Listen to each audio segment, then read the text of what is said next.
ஹாய்ங்க, அடுத்து பார்க்கக்கூடிய சம்மும் indirect multiply division தான். ஆனால் இதில் வேறு ஒரு சம்மு எப்படி கொடுத்துருக்காங்கன்னு பாருங்கள்.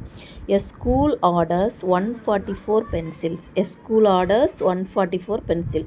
ஸ்கூலில் ஆர்டர் பண்ணியிருக்காங்களாம் 144 pencils to be shared equally among 12 classes. அந்த பென்சில்ஸை வந்து ஒவ்வொரு கிளாஸ்க்கும் ஷேர் பண்ணுறாங்களாம். 12 கிளாஸஸ்க்கு ஈக்குவலாக ஷேர் பண்ணுறாங்களாம். How many pencils per class. சரிங்களா, பெர்ன்ற கீவேர்டு வந்திருக்கு. இந்த கீவேர்டு வச்சாலே நம்ம டிவிஷன் அப்படின்னு கண்டுபிடிச்சிடலாம். பெர்ன்றது ஒரு கீவேர்டு, இது வந்து டிவிஷனுக்கு உள்ள கீவேர்டு. சரிங்களா, அப்போ டிவைட் பண்ண போகிறோம். இப்போ என்ன கொடுத்துருக்காங்க, டோட்டல் பென்சில் வந்து 144. சரிங்களா, இதை எத்தனை கிளாஸஸ்க்கு ஈக்குவலாக ஷேர் பண்ணுறாங்க, 12 கிளாஸஸ்க்கு ஈக்குவலாக ஷேர் பண்ணுறாங்க.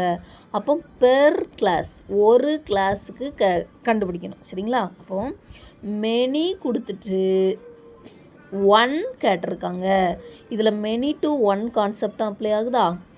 மெனி டு 1 அப்படின்னாலும் என்னது தான், டிவிஷன் தான். ஓகேவா, மெனி கொடுத்துருக்காங்க, ஒன்றே ஒன்றுக்கு கேட்டிருக்காங்க. 12 கிளாஸஸ்க்கு கொடுத்துருக்காங்க. 12 கிளாஸஸ்க்கு 144 பென்சில் கொடுத்துருக்காங்க. ஆனால் ஒரு கிளாஸ்க்கு எத்தனை அப்படின்றத கண்டுபிடிக்கணுமா. அப்போ என்ன பண்ணிடலாம், 144 டிவைட் பண்ணியும் கண்டுபிடிக்கலாம். அப்படி இல்லைன்னா 12 கூட எதை மல்டிப்ளை பண்ணுனா 144 அப்படின்றதையும் கண்டுபிடிக்கலாம். ஓகேங்களா, இப்போ வந்து ஆன்சர் வந்து நமக்கு என்ன வரும், 112 இஸ் 12, அடுத்து 2 12s are 24. சரிங்களா, இப்போ இதே மாதிரி 12th டேபிளை 12 டைம்ஸ் சொன்னால் 144 கிடைக்கும்.